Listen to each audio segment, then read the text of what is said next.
भारत माता का जयकारा लगा दीजिए। भारत माता की इंकलाब इंकलाब वंदे वंदे। हरियाणा के कोने कोने से आए हुए मेरे सभी कर्मचारी भाइयों बहनों, आप सब लोगों को मेरा नमस्कार, सबको मेरा प्रणाम। मैं दिल्ली से स्पेशली यहाँ पे आपके मुद्दे का समर्थन करने और आपके साथ संघर्ष में कंधे से कंधा मिलाने के लिए आया हूँ।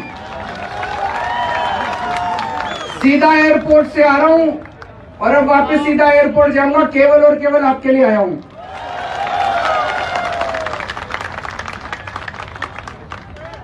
मुझे बेहद दुख है कि आज कर्मचारियों को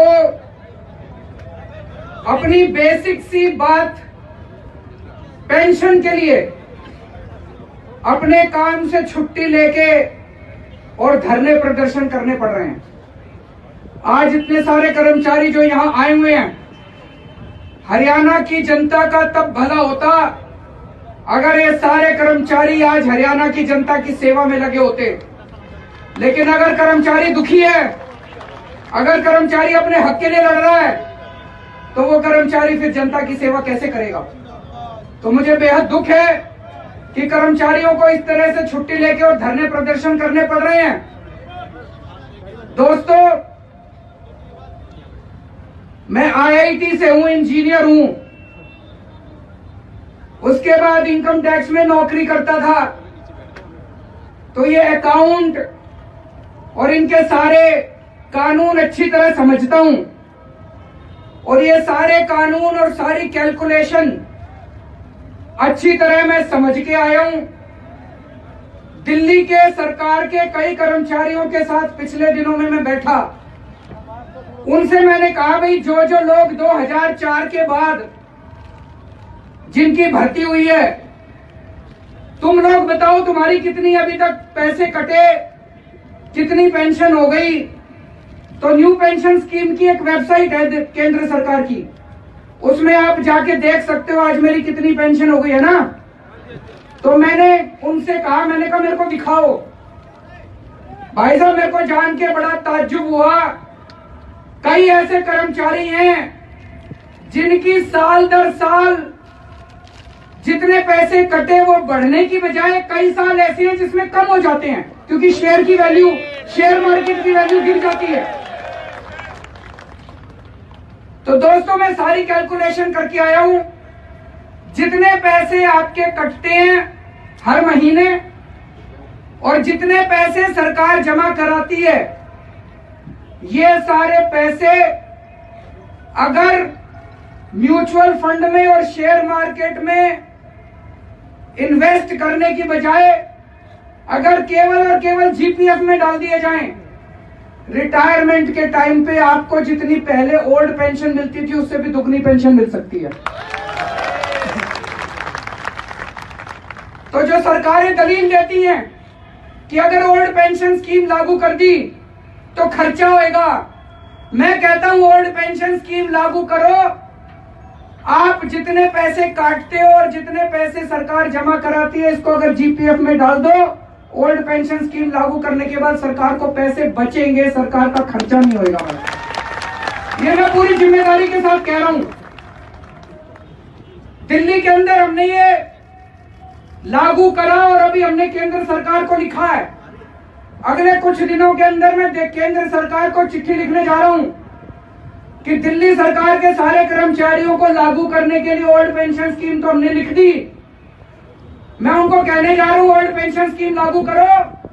इस पे अगर अतिरिक्त खर्चा आता है तो दिल्ली सरकार देगी और बचत होती है तो पैसे वापस कर देना।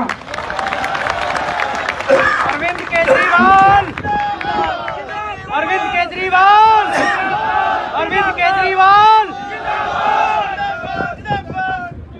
अब ये समझने की जरूरत है कि ओल्ड पेंशन स्कीम बंद करके न्यू पेंशन स्कीम लागू क्यों करी गई, क्या जरूरत थी। जब सरकार के और पैसे नहीं खर्च होते ओल्ड पेंशन स्कीम लागू रखते तो कुछ ना कुछ बचत ही होती।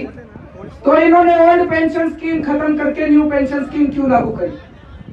2004 में पहले कांग्रेस वालों ने करी और उसके बाद बीजेपी वालों ने इसको लागू रखा। क्यों रखा? भाई साहब, ये आपके पेंशन के पैसे म्यूचुअल फंड में डालते हैं और वहां से ये शेयर मार्केट में जाते हैं। बड़ी बड़ी कंपनियां, अंबानी अडानी जैसी बड़ी बड़ी कंपनियां कांग्रेस को भी चंदा देती हैं, बीजेपी को भी चंदा देती हैं। हमको नहीं देती, हम इनसे चंदा नहीं लेते। कांग्रेस ने क्यों लागू करी? अगर किसी कंपनी के शेयर डाउन होने लग जाए मार्केट में, तो ये आपका पैसा उस कंपनी के शेयर में इन्वेस्ट करते हैं मार्केट के अंदर, ताकि उस कंपनी का शेयर बढ़ाया जा सके। केवल और केवल मैंने काफी सोचा है, काफी लोगों से बात करी। मैंने कहा भाई अगर कोई अतिरिक्त खर्चा होता, अगर तो ये था भाई ओल्ड पेंशन स्कीम में सरकार का बहुत खर्चा हो रहा था, न्यू पेंशन स्कीम लागू करने से कोई सरकार का पैसे बच गए, तब तो समझ में आता था सरकार कहे भाई पैसे बहुत खर्च हो रहे थे, हमारे पास पैसे नहीं है। ओल्ड पेंशन स्कीम में जितना पैसा दे रहे थे, जितना पैसा आपको दे रहे थे, न्यू पेंशन स्कीम लागू करने के बाद सरकार का कोई पैसा नहीं बच रहा, उल्टे ओल्ड पेंशन स्कीम में पैसा बच रहा था। इस पूरी न्यू पेंशन स्कीम का एक ही मकसद है कि ये चुनिंदा कंपनियों के मार्केट के अंदर शेयर उठाते हैं। या तो वो कंपनियां डोनेशन देती हैं और या कंपनियां इनको रिश्वत देती हैं कि भैया हमारी कंपनी का मार्केट में शेयर डूब रहा है, अभी आप पेंशन वाला पैसे से, पेंशन फंड से थोड़ा सा हमारे मार्केट के शेयर खरीद लो ताकि हम लोगों के शेयर बढ़ जाएं। इसके अलावा मेरे को कोई मकसद नजर नहीं आता।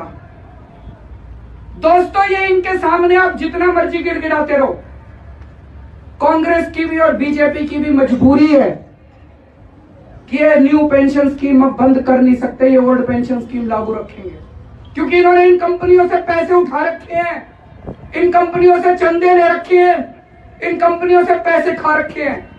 आप जितना मर्जी गिड़गिड़ाते रहो, ये आपको नहीं वो ओल्ड पेंशन स्कीम लागू नहीं कर सकते।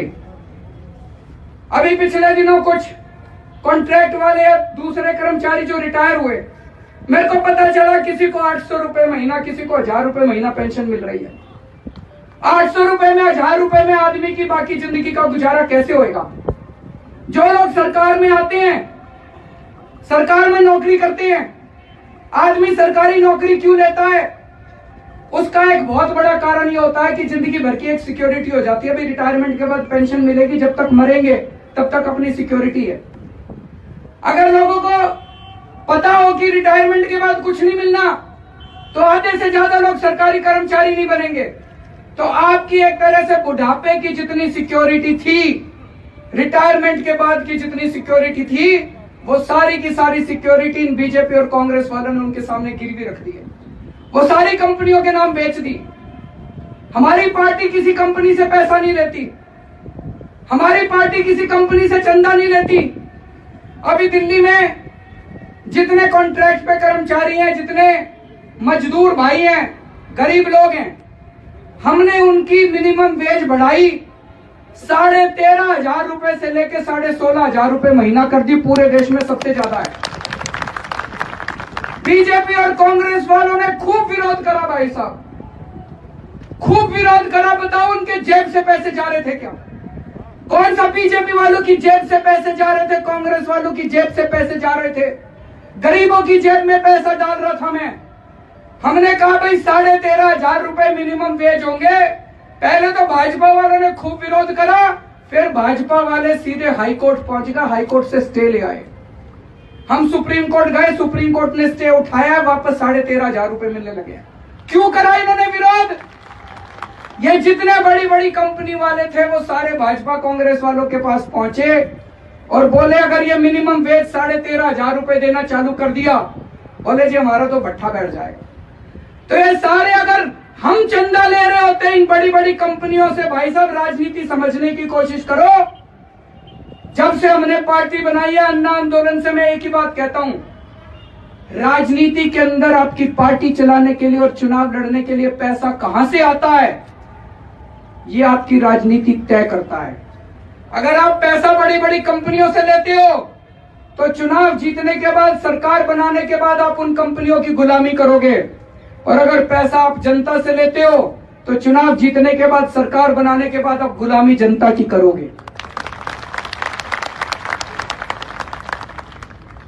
दिल्ली के अंदर हमारी सरकार बनी, दिल्ली में बिजली के रेट सबसे ज्यादा होते थे पूरे देश में जब मेरी सरकार बनी।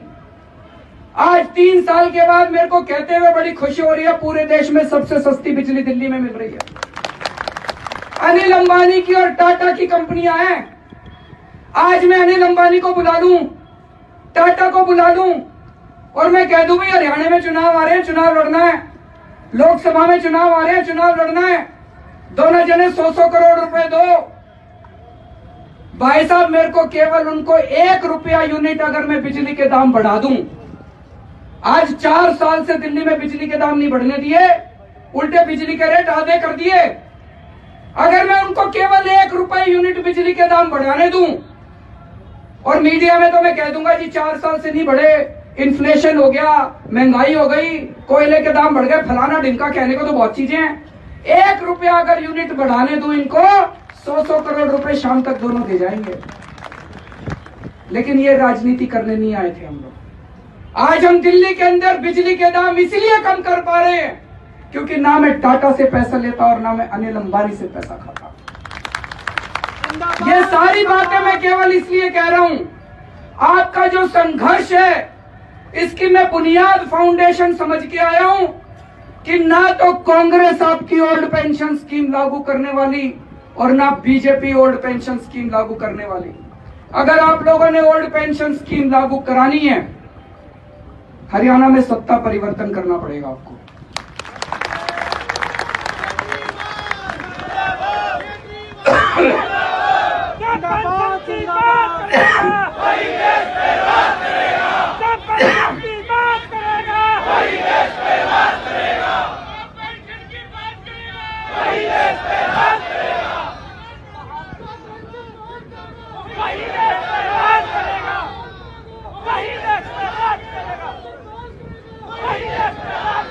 ये आज अच्छी तरह समझ के जाना, आप लोगों का नेटवर्क बहुत जबरदस्त है।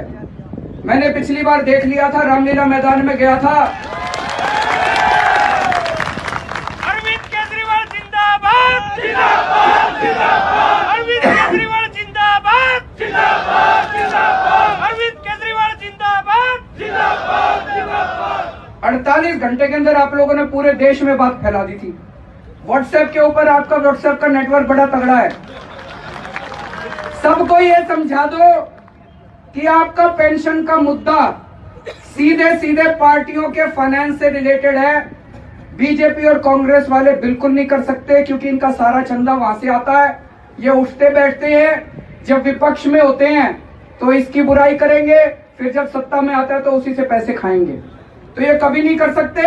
हरियाणा के अंदर और एक और चीज है, आज हरियाणा के अंदर सारे कर्मचारी दुखी हैं। रोडवेज वाले दुखी हो रहे हैं, गेस्ट टीचर दुखी हो रहे हैं, ठेके कर्मचारी दुखी हो रहे हैं, आंगनवाड़ी वाले दुखी हो रहे हैं, आशा कर्मचारी दुखी हो रहे हैं। दिल्ली सरकार के अंदर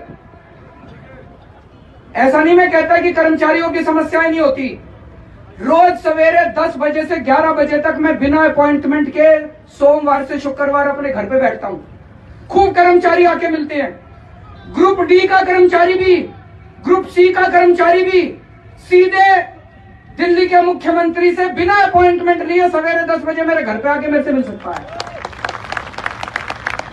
जब जब कर्मचारियों की समस्याएं हुई हैं, मैंने उन कर्मचारियों की हड़ताल भी कई बार, मेरे टाइम में भी हड़ताल हुई है, किसी की भी हड़ताल मैंने 2 से 3 दिन से ज्यादा नहीं चलने दी। घर पे बुला के सबकी समस्याएं सॉल्व करता हूं मैं। जिनकी आशा वालों की समस्या थी उनके रेट बढ़ा दिए, आंगनवाड़ी वालों की समस्या थी उनके रेट बढ़ा दिए, कच्चे कर्मचारी हैं उनका मिनिमम वेज बढ़ा दिया। अब ये सर्विसेज मेरे पास नहीं है, 2-4 दिन में सुप्रीम कोर्ट का ऑर्डर आने वाला है, एक बार ये ऑर्डर अगर आ गया, सर्विसेज हमारे पास आ गया, दिल्ली के सारे कच्चे कर्मचारियों को भी पक्का कर दूंगा मैं, आज ये कहते जा रहा हूं। हरियाणा के सारे कर्मचारी दुखी हैं, पेंशन की वजह से दुखी हैं, अपनी अपनी मांग लेके दुखी हैं। भाई साहब, अगर कर्मचारी दुखी होंगे तो सरकार नहीं चल सकती। अगर कर्मचारी किसी भी सरकार का हाथ और पैर होते हैं। मैं भी जो काम करता हूं, आज अगर पूरी दुनिया के अंदर दिल्ली सरकार के स्कूलों की चर्चा हो रही है, केजरीवाल ने नहीं करे, मेरे टीचर्स ने करे हैं, मेरे गेस्ट टीचर्स ने करे हैं। उन्हीं टीचर्स ने करे हैं जो कांग्रेस के टाइम में नहीं करते थे। 15 साल तक शीला दीक्षित का राज था, उसके पहले बीजेपी का राज था, उस टाइम नहीं करते थे। क्यों? उन्होंने इनको दुखी कर रखा था। हमारे आने के बाद सारे खुश हो गए, हमने सबको खुश कर दिया। अब वो बड़ी शिद्दत के साथ, मेहनत के साथ लगे हुए हैं। सारे टीचर मेरे लगे हुए हैं, सारे डॉक्टर लगे हुए हैं। हरियाणा दिल्ली के सारे अस्पतालों की चर्चा हो रही है। क्यों हो रही है? वही डॉक्टर, वही नर्स, वही पैरामेडिकल स्टाफ, हमने कोई बदला थोड़ी है, लेकिन उनको खुश कर दिया। उनकी जितनी मांग थी सारी पूरी कर दी। मैं अपने कर्मचारियों को एक ही बात बोलता हूं, तुम्हारे दुख करना मेरा काम, दुख दूर करना मेरा काम है, तुम्हारी समस्याओं का समाधान करना मेरा काम है, और मेरे दिल्ली वालों की समस्याओं का समाधान करना तुम्हारा काम है। तो दोस्तों, जिस राज्य के कर्मचारी दुखी होते हैं, उस राज्य की जनता कभी सुखी हो ही नहीं सकती। और जिस राज्य के कर्मचारी दुखी होते हैं, उस राज्य की सरकार दोबारा नहीं आ सकती। आपके अंदर बहुत बड़ी ताकत है। आज जितने जन आए हैं, यहां तो थोड़े से ही हैं, सबको बता देना, हरियाणा में जितने कर्मचारी हैं, सारे जने लग जाओ, खट्टर की सरकार उखाड़ के फेंक दो, हमारी सरकार बनेगी। आज मैं कह के जा रहा हूं, 15 दिन के अंदर ओल्ड पेंशन स्कीम का मेरे से ऑर्डर की कॉपी ले लेना, जैसे हमारी सरकार बनेगी। भारत माता की।